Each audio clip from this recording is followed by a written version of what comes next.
Welcome to Faith, Hope and Sport. I'm Drew Gibson, and I want to help you find out more about how sport and the Christian faith can live together, from grassroots players right to the very top. Today I'm having a chat with Phil Mitchell. Until recently, Phil was head of the Irish section of Sports Chaplaincy UK and Ireland, and this programme was recorded while he was still in that post.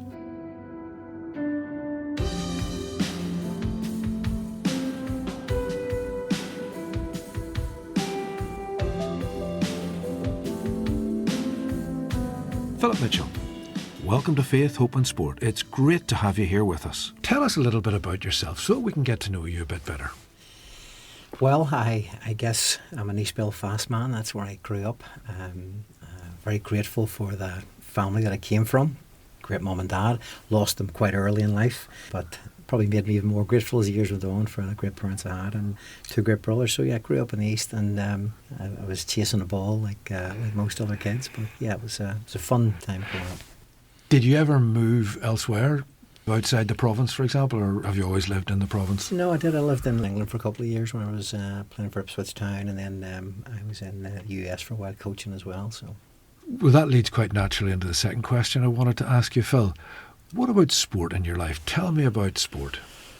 Well, I suppose, like any kid growing up in the 60s and 70s, I was born in 68, it was a great distraction from all that was going around us with the troubles, and there's a million young men and women can say that same story, so I guess it was also a distraction from school, as it was for me. It certainly was. I went to a rugby playing school, so the playground was a wonderful place, and I tried to get in early in the morning so we could play before school started, and break time and lunchtime were wonderful interruptions to the supposedly serious business of academics.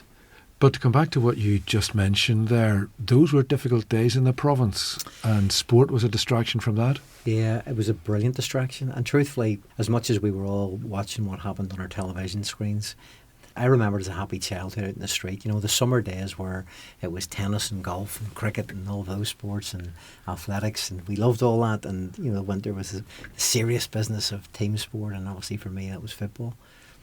Well, tell us a bit more about your football.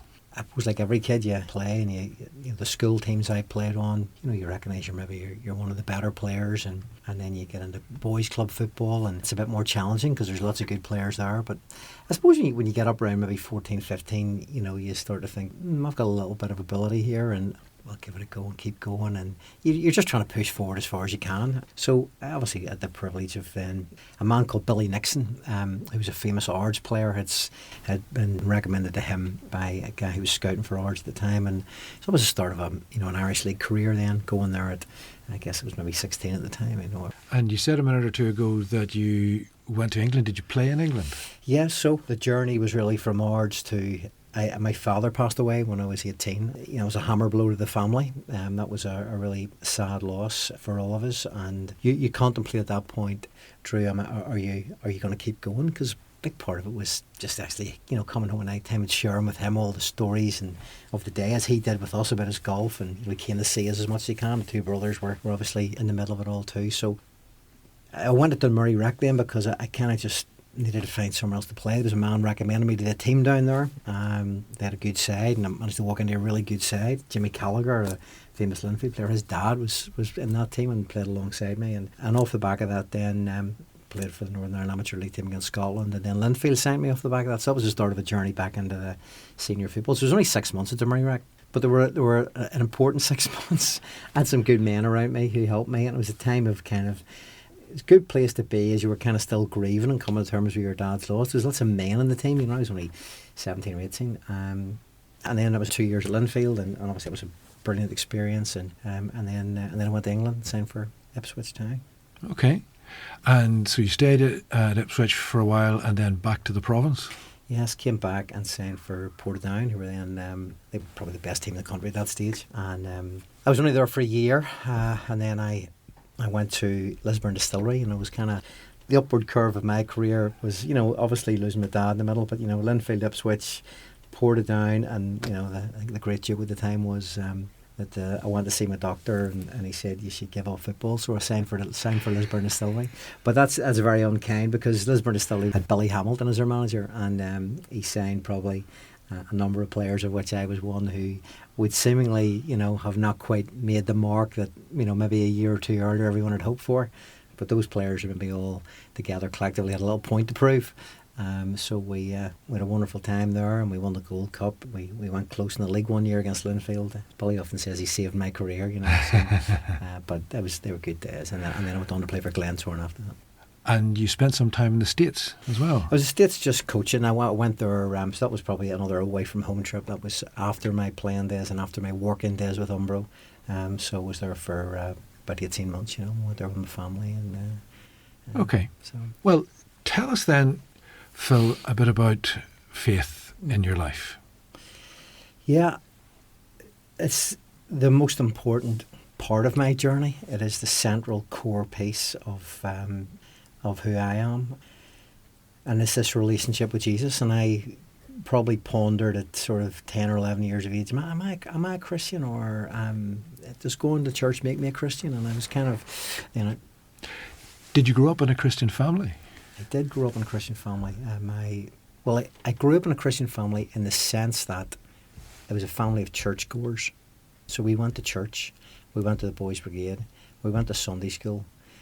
My mum and dad were, I would say, at that particular point on their journey, had a nominal faith, and they certainly believed in God, but probably, I guess I was the first one in the family who really put my flag in the sand and said, I'm going to follow Jesus here. I was 14. I went on a journey. A little Sunday school teacher was kind of a man who was not a man you ever thought was going to be maybe leading people to the Lord, but he was he knew the gospel, and his knowledge and his heart were what struck me. I asked him some questions, and he set me off on a little journey, and had some good Boys Brigade officers who helped me in that journey. And I realised going to church didn't make you a Christian any more than going to McDonald's made you a hamburger, as Keith Green famously said. So that was the start of. I just knelt in my bed and asked God to forgive my sins and asked Him in my life. And I think the parallel with sport and faith, Drew, was that I actually, when I think back now, I understood there was parallel values in there. I understood to want to be a professional footballer, which I did at 14 years of age, was you needed to be courageous, you needed to persevere, you were going to need some character in there, you were striving for consistency. So all of those things were things I thought, if I'm going to be a Christian, I also need to be courageous. I'm also going to need to try and be consistent. I'm also going to need to make sure I persevere. So I suppose that helped in a way to maybe help me have an understanding of both in some ways, because those values were the same. I needed all of those, and I look back now, and I wouldn't have never have articulated the way I'm articulating it now, but when I look back now, there was some shared values that maybe helped me then to push forward in my faith. Well, did you ever find any tension between your faith and your sport? Did your sport test your faith? Did your faith mean that you didn't do some things, or did do some things in the sporting context that you would have done differently otherwise? There probably was a tension, Drew, that you weren't maybe entirely aware of. We didn't have the conflict necessarily of Sunday sports, so that wasn't particularly an issue. You were trying to live out a Christian life in front of the people who were around you, and sometimes didn't do that so well. But my faith was, my relationship with Jesus was always the most important thing for me. I don't think I ever in my career ever elevated sport above that. I think increasingly as my journey went on, I became more and more, the highs became less high, the lows became less lows, because I was at the centre of my life was Jesus. So the tension maybe became less and less. I was living my Christian faith out in a sporting environment. But when you're younger, it's harder. It's much harder because you're kind of still trying to find your own football skin in an adult environment. Once you go into adult football, and I was quite lightly made up, so you needed some good men around you to kind of help with that, to help with the talent you had. So yeah, I would say I was blessed as well that there were some Christian footballers in a lot of the dressing rooms I was in, big brothers. I guess I became a big brother then to one or two then on my journey as well. So thank God for them. I think God always places people in your life at particular times that you're not necessarily aware of at the time, but you're thankful for. So yeah, football's a tough game. Sport's a tough game. There are, as much as people think sport is, it is wonderful. There are all the competitive juices that come with sport. It's good for your physical health. It's good for your mental health. It's good for all those things. There's all the social. Your social battery gets well hit with that because of the people you're around you. But it's also a place where the higher up you let her go, it's like performances and results are everything. They are everything, and that's what you're measured on. Yes. And I think increasingly there's a problem in some sport. I'm not quite sure how big a problem it is in Irish sport, but certainly internationally at the top level, the influence of money and big business and profit just seems to me to distort sport. Yeah, well, of course, the great purists, if you think of the Olympic Games, and Baron Pierre de Coubertin, the famous Olympic Games founder, said, it's not the winning that matters, it's the taking part is what really matters. But yeah, I don't think you're going to get away with that in the Manchester City or Liverpool dressing rooms. I don't think so. But it's a noble idea, and I think it was something that probably people at that time were living it out. I don't know in that sense. I think people were as competitive as ever as well. But yeah, certainly sport at the top end, there's a big business part to it as well, which... You can decry all of that, but we also have to realise that that's also benefited lots of sports as well. So, and lots of sports are very grateful for the people who've pumped money in. At the minute, the Club World Cup is going on in the States, and it seems to be hugely driven by money and profit, and there's a huge amount of money involved. And some of the crowds watching the game have been big. But some of them have just had a crowd of about 2,500 in a stadium that seats 25, 30, 40,000. Yeah. So that's all driven by money. My concerns are actually more for the players, because the calendar now, the football calendar at the very top end of sport, certainly in particular football, is there's hardly any breaks. Players are being asked to play at high level 50 weeks a year, and that's not sustainable. It's not realistic. And as much as people say there's big squads now, people don't play every week, you need to get away from sport. You need to step outside the performance bubble to get on with other things in your life in order to refresh yourself to come back in.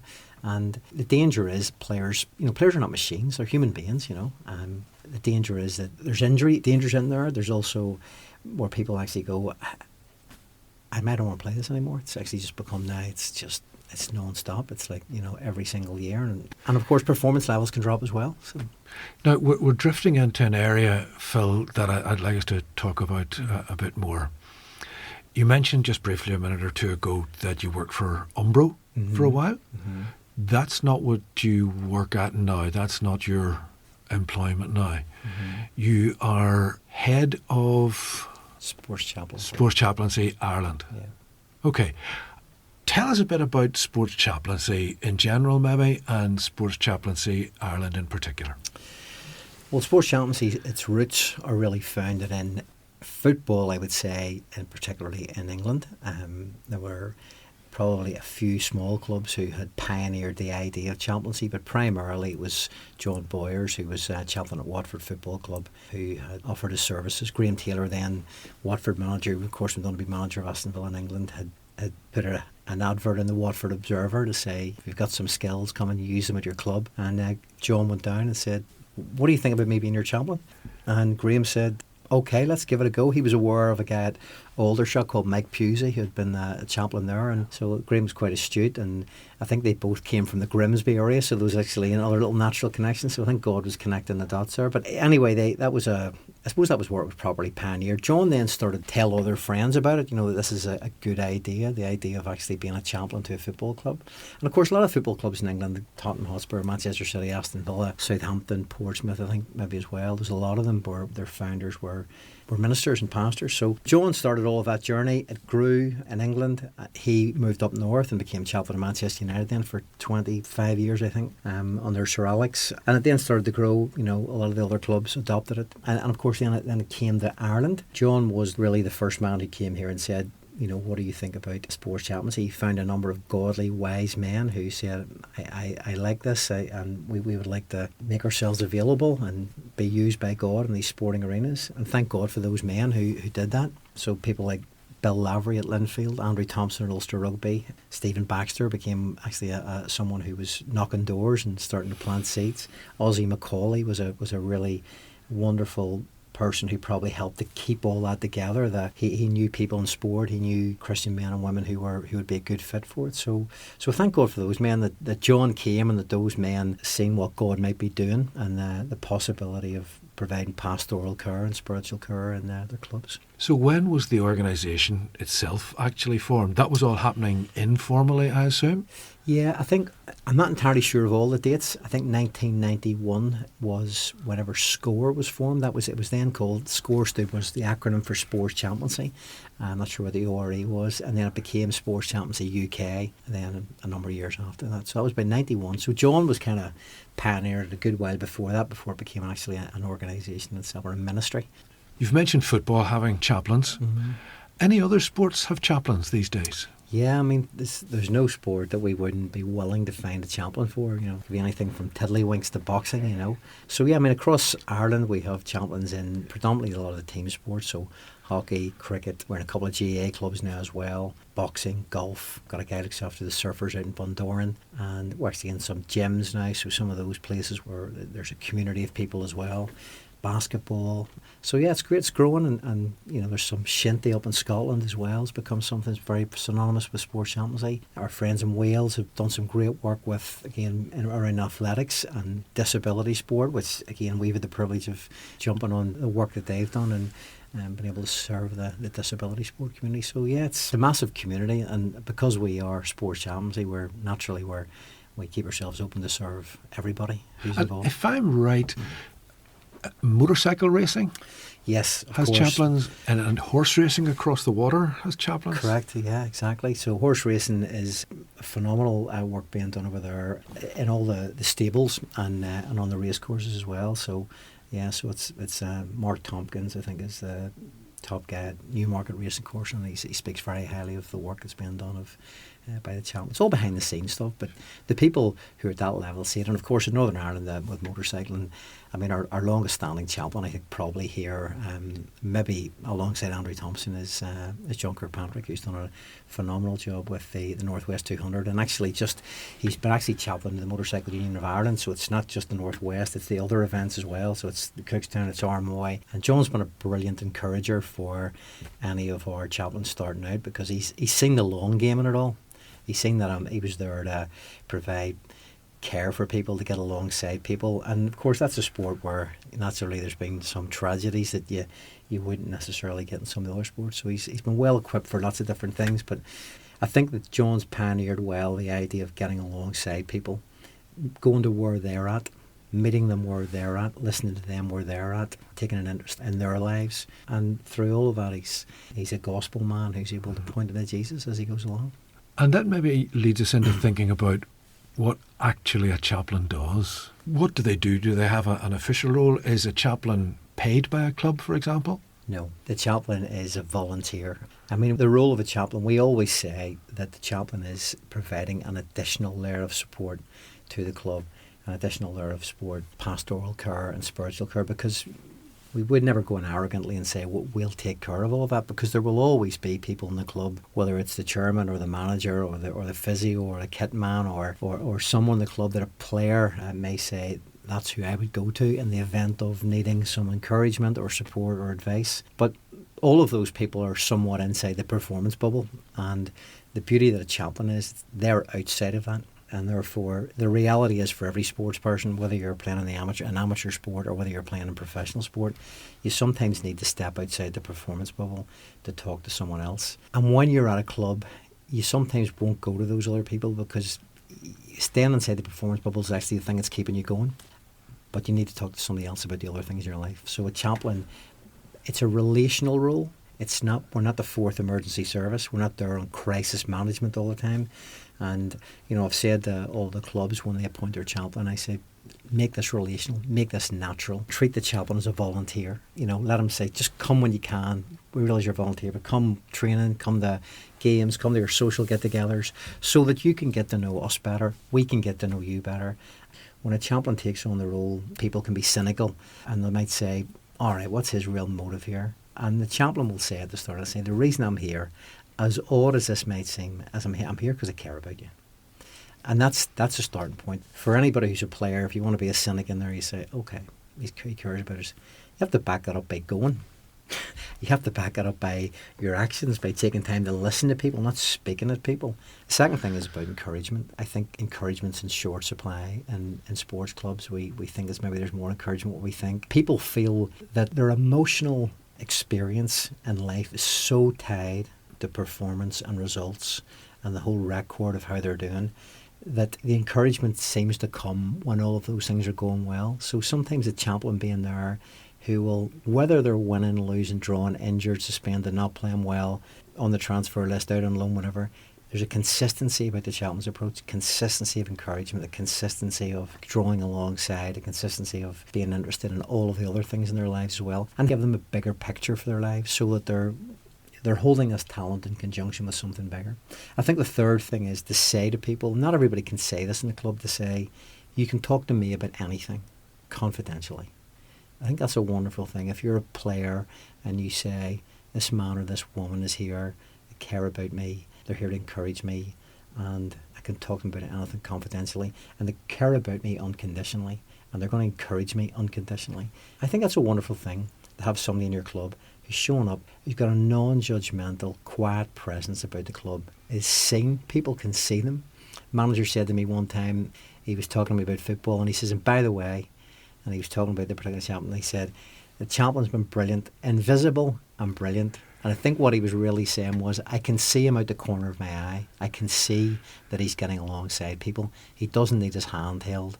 He's not that we're having to, walk him around and introduce him to people. He's getting on with the business of getting to know people, build relationships with people, care for people, sit with people. And I think more and more that approach has lent well in a sporting arena. If you are in a sports club and you're an administrator, Drew, you have a duty of care that society has somewhat thrust upon you, to care for the people in your club.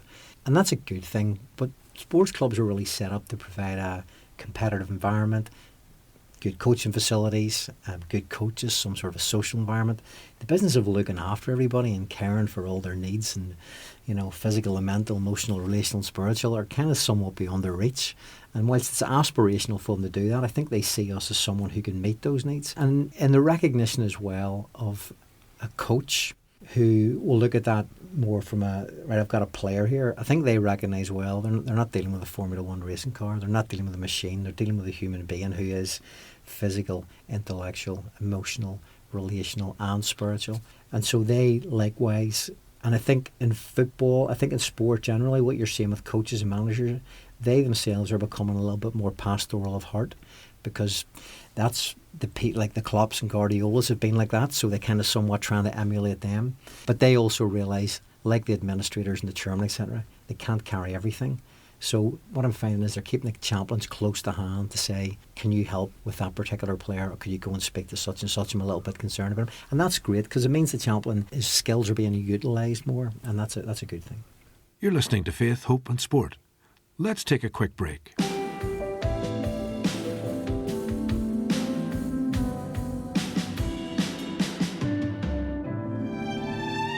He heard God's command. Our Lord God is grieved that his people have broken their covenant with him. He has pronounced that there will be no further rain. So you think your God can hold the rain from falling? How dare you speak to me, your king, in this manner? He confronted the priests of the false god. Our nation has long awaited this moment. You cannot waver between two options. If the Lord is God, follow him. But if Baal is God, follow him. And when his work was done, God provided him with a successor. It is not my decision, but the Lord God's. But Elisha, remember this. The Lord God instructed me to anoint you as my assistant and successor. Commission presents Elijah by Noel Spears. You can hear this series and many others. Just search for Commission Radio Drama wherever you get your podcasts. Hello, Will Leach here to remind you about my podcast, The Commission Files. Great faith stories and interviews with the Christian people making a difference in society. And we like a bit of music too. All produced by Commission Christian Radio. Find us wherever you look for podcasts. Just search for The Commission Files.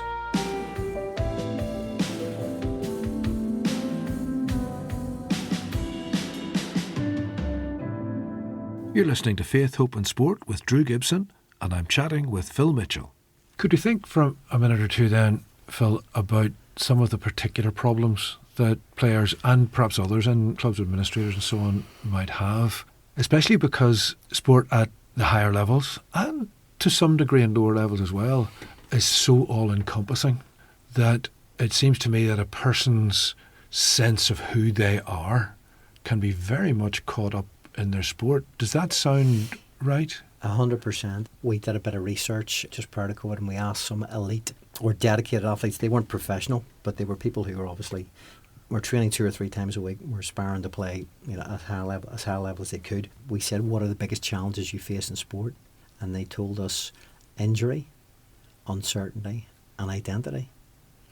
So that was interesting. Was I surprised at any of those? Probably a little surprised at the identity one that they called it out. Well, could we push that a wee bit further? And part of the reason I want to push that a bit further is, and it seems to me that the first commandment has to do with identity. Who are you? And God is saying to his people, you are my people. That's the core of your identity. And that's why you should have no other gods before me. So thinking of sports people and their identity, if their identity is caught up with sport, I imagine that can lead to some quite serious problems.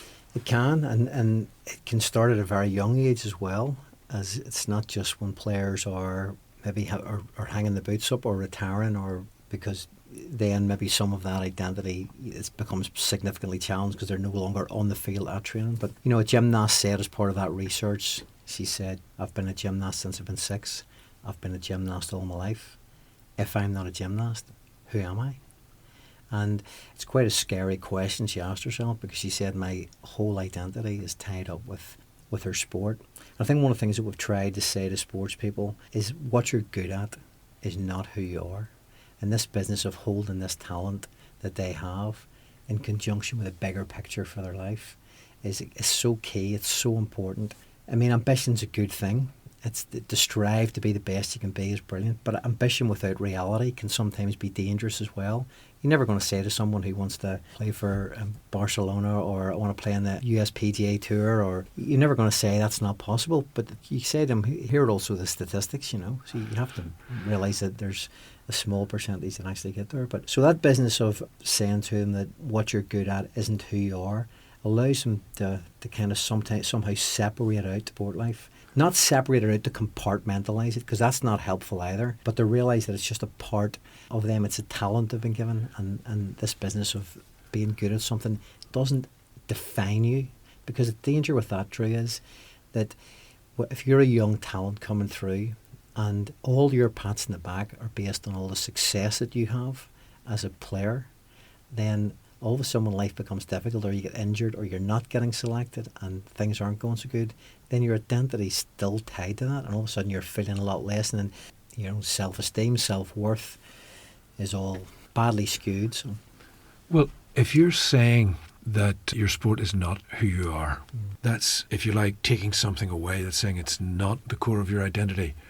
Do you then go on to say, let me tell you a bit more about who you are and actually what your identity could be? Do you know what, Drew? Sometimes a player might come to me and say, things aren't great at the minute, I'm not in the team, I'm not playing well, or, the manager hasn't picked me, and what they're saying is they've got this great sense of they don't think I'm doing well, the supporters don't think I'm doing well, the team doesn't think I'm doing well, I don't think I'm doing well, and I sometimes say, and it points to their creator, and I say, you were created by God, and you're his masterpiece. And I just sometimes let that settle with somebody. You are God's masterpiece, created by God. And it changes their perspective almost to think someone else who's actually much greater than all of the other noises and voices in my life has something much more powerful to say to me. And I sometimes then say to him, and by the way, he's got a plan and purpose for your life. He's made a provision for the problem we all have of sin. And he's got a place, a physical place where we'll live forever. And in 3 or 4 sentences, you've kind of shared the good news of the gospel of Jesus, but transformed it from actually saying, forget about what you and everybody else defines you as. you're actually much more than that. You're God's masterpiece. We know from Ephesians chapter 2 verse 10 that we are God's masterpiece. So, and you just have to leave that with them. It takes them out of the constant, am I doing well? Am I good enough? Do they think I'm good enough? And I remember when I was, when you were playing at Linfield and all, you were consciously aware of what people were saying about you. That's much greater now because of social media. Everybody's got an opinion about it. And it's not just even at the professional level. At any sort of decent level, people have got lots of opinions.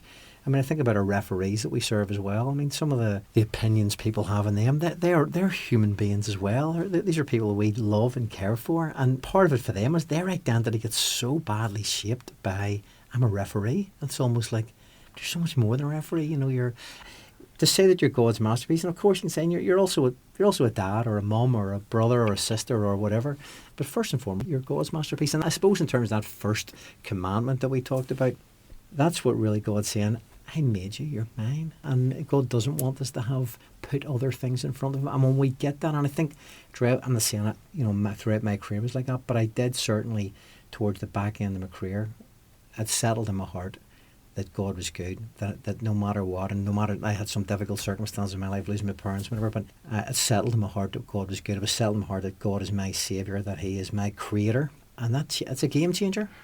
See, I think you're doing something super there, Phil, because sometimes I feel it in the province, and in other places, of course, as well, in our desire to see people come to faith. We start at the wrong place. You're starting by saying, you're God's masterpiece. You are something that he values beyond anything else as a human being, beyond any other part of creation. So often we start by saying, you're a sinner, you're evil, you're worth nothing, you should be ashamed of yourself. And that seems to me to be destructive rather than constructive, whereas you're saying, let me help you to understand that you are something wonderful that he has created and that he can do something wonderful with you. That's right. And we know from the rest of that verse that he's created us and prepared works in advance for us to do. So I think what's helpful for us in chaplains in navigating that space is, one of the things I said to all our chaplains when I start, everybody has an opinion about these sports people. This is a very judgmental arena. It might not appear like that all the time, but everybody has an opinion on the team, on their performance. In all of our training we say, we're the person who's not judgmental. So we're not judgmental about their performance or team. We're non-judgmental about them as people. So irrespective of whether they come with the excesses of life that they're bringing in terms of potentially addiction, all those things, it's not our job to judge them. Our job is to love them and care for them and listen to them and make them feel valued, not by us, but to realise actually that they've got a creator God, made them in his own image, right? We know that from scripture too. We're made in God's image. And I think one of the things I also say in the whole business of labelling that happens around sport and society, I say, here's the only labels that we all have. We're all made in the image of God and we're all loved by God. And for a lot of people, they've never really grown up knowing that. They felt that their whole sense of how they're valued and whether they're loved or not is based on this horrible lie that their identity is tied into what happens on Saturday afternoon or Sunday afternoon or whatever. So changing that up, it's a privilege, Drew, that's the thing. For all of our chaplains, I think they constantly will say what an enormous privilege it is. One of our chaplains in the south of Ireland said, he sat in many business meetings and he says sometimes you say, I'll never get them 2 hours back again because, it's around the table and not really ever got there. But he said he's never counted anything other than a privilege to sit with a sports person and allow them to talk about the things in their life that they want to talk about. And that is one of the key things. Willie Grattan, who's our chaplain for the under 17, 19s and 21s with Northern Ireland, he said everybody's talking to sports people all the time. They're constantly talking to them about what to eat, how to play, team tactics, strength and conditioning, all of those things. And he says when they're with us, it's their chance to talk and it's our turn to listen. And so that's a privilege. But, and obviously when you listen long enough, then, they want you maybe to say something about their life as well. So it's great. Phil, in a multicultural Ireland that we have these days, how do you navigate that difference in cultures and difference in backgrounds? Yeah, I think that's been actually a real benefit. There's a richness now across Ireland that's gone beyond what everybody says, are you a Protestant or a Catholic? I think the people who've come in from Africa and from South America and Asia, some of those people have come in have had real strong Christian faith, and it's kind of moved the the conversation away from, are people being Protestant or Catholic? And when we sit through with clubs, and we're very often asked the question, what's the criteria for being a chaplain? And I always say, well, our chaplains come in all shapes and sizes. Some are in their 20s, some are in their 80s. Most of them are obviously in between. Some are male, some are female. Some have a sporting background, some don't. Some are pastors, some are plumbers, some are film producers, some are teachers, some are housewives. But here's what they all are. They're all followers of Jesus, and they've all got some people skills. Now, the person who's listening at the other end will have come from whatever faith tradition they've come from, or whatever faith background they've come from. And, they all say, that's great. I think there's something invitational when we say that we're followers of Jesus. In other words, that you too can become a follower of Jesus. In the business of people who have came from different backgrounds, Muslim backgrounds or Hindu backgrounds, whatever, those guys have realised we love them just as much as anybody else, and we're not trying to push anything on them. I could tell you lots of stories of Muslim players who've sought out the chaplain for help and support and practical issues, and there are also people who want to talk about what they understand and believe. So yeah, and in terms of Northern Ireland, I mean, if you're a club now, this is the beauty as well, Drew. If you're a club now and you are anything other than open door approach to everybody to come and play, you're a dinosaur. So for us, we're there for everybody too. The fact that we're all followers of Jesus, we're all Christians, we're all saved men and women. I think what sports people realise, their motive is what actually drives them. It's their faith is the most important thing in their lives. They're obviously all followers of Jesus, but the motive that they have as a consequence of that is to care for people in the same way that Jesus did. And we often say that, we'll be there for everybody like Jesus, like he was. So that kind of cuts across everything. We don't put labels on anybody, which I said earlier. So the starting point is getting to know them and helping them to not sense that their identity is tied up with their background. It's not tied up with their sport, but actually first and foremost, you were made in the image of God, that you're God's masterpiece. And that, just forget about all the other stuff for now. And when you realise that, I think it cuts across all boundaries and allows people to see their life in a different way. I think I've said a number of sports people, there's a verse in the Bible that says that eternity has been placed inside the heart of every man. I haven't met anybody yet who disagrees with that. So, and that sets them on a journey. I think sometimes what we do, Drew, is we're in our care for people and our love for people. And our chaplains across Ireland are, honestly, I'm so in awe of them, the service they give, their care for people. But I think we're nudging people towards a relationship with God. But ultimately, none of it's of us. That's between the Holy Spirit and them, Phil, thank you very, very much indeed for giving me your time. Thank you for all your comments. Thank you for giving us an understanding of sports chaplaincy. It's been great. Thanks to everyone who's been listening to us, and we hope that you'll join us again soon for our next edition, when I'll be talking with Gladys Ganiel, an academic and a long-distance runner extraordinaire. Faith, Hope and Sport is a production of Commission Christian Radio, and you can find out more about us on our website, commissionradio.org, or through Instagram, Facebook or LinkedIn.